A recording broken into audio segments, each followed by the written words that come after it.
మకర రాశి వారికి ఈ వారం చాలా వరకు అనుకూలంగా ఉంది. వివాహ ప్రయత్నాలు చేస్తున్న వారికి వివాహం కలిసి వస్తుంది.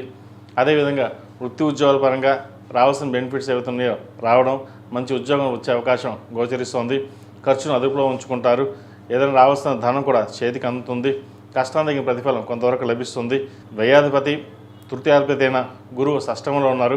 ఆరోగ్య రీత్యా కొన్ని జాగ్రత్తలు తీసుకోవాలి. దూర ప్రాంత ప్రయాణాలు, సెల్ఫ్ డ్రైవింగ్ విషయంలో జాగ్రత్తలు తప్పనిసరిగా తీసుకోవాలి. భాగ్యాధిపతి షష్టమాధిపతి అయిన బుధుడు పంచమంలో ఉన్నారు, రవితో కలుస్తున్నారు. చతుర్థంలో కుజుడు ఉన్నారు. భూ సంబంధించిన వ్యవహారాలు లాభసాటిగా ఉంటుంది.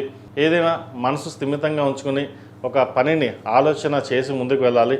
ప్రతి పనిని రెండు అర్థాలుగా తీసుకుని మనకు వస్తుందా రాదా, మనం చేయగలమా లేదా అనే ఆలోచనతోటి వెళ్ళకూడదు.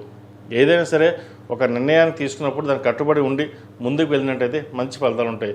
లేకపోతే ఎవరో ఏదో అన్నారు, మనం ఇలాగే ఉందాం, ఇలాగే వెళ్దాం, నాకు ఎవరు చెప్పాల్సిన అవసరం లేదు, ఈయన ధోరణి ఒక్కొక్కసారి వస్తుంటుంది. ద్వితీయంలో రాహు బలంగా ఉన్నప్పటికీ మనసు అనేది స్థిమితంగా ఉండదు.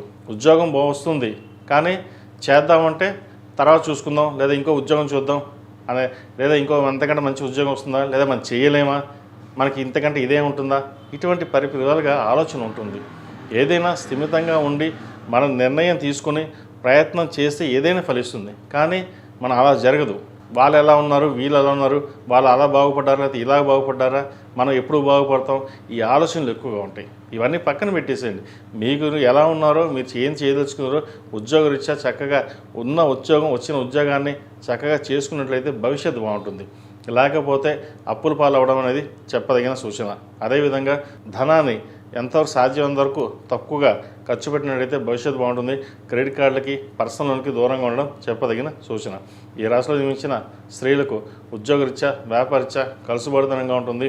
అయితే ఎవరో చెప్పిన మాటలు విని మన ఉద్యోగం మానేసి కొత్త ఉద్యోగానికి వెళ్ళిపోదాం, మనకి ఎవరు చెప్పాల్సిన అవసరం లేదు, మనకి ఇంతకంటే మంచి ఉద్యోగం వస్తుందేమో అని ఉన్న ఉద్యోగాన్ని వదులుకోవడం అనేది జరుగుతుంది.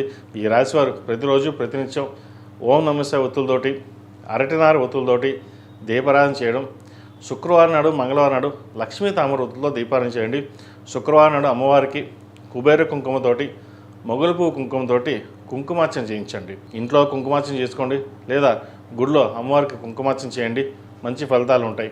అదేవిధంగా ఒక 10 మందికి అన్నదాన కార్యక్రమం చేయండి, మంచి ఫలితాలు సంప్రాప్తిస్తాయి. ఈ రాశిలో జన్మించిన వారికి కలిసి వచ్చే సంఖ్య 3, కలిసి వచ్చే రంగు స్కై బ్లూ. ఏదైనా పని మీద బయటికి వెళ్ళినప్పుడు సోమవారం కానీ గురువారం అడిగిన వెళ్ళండి, మంచి ఫలితాలు సంప్రాప్తిస్తాయి.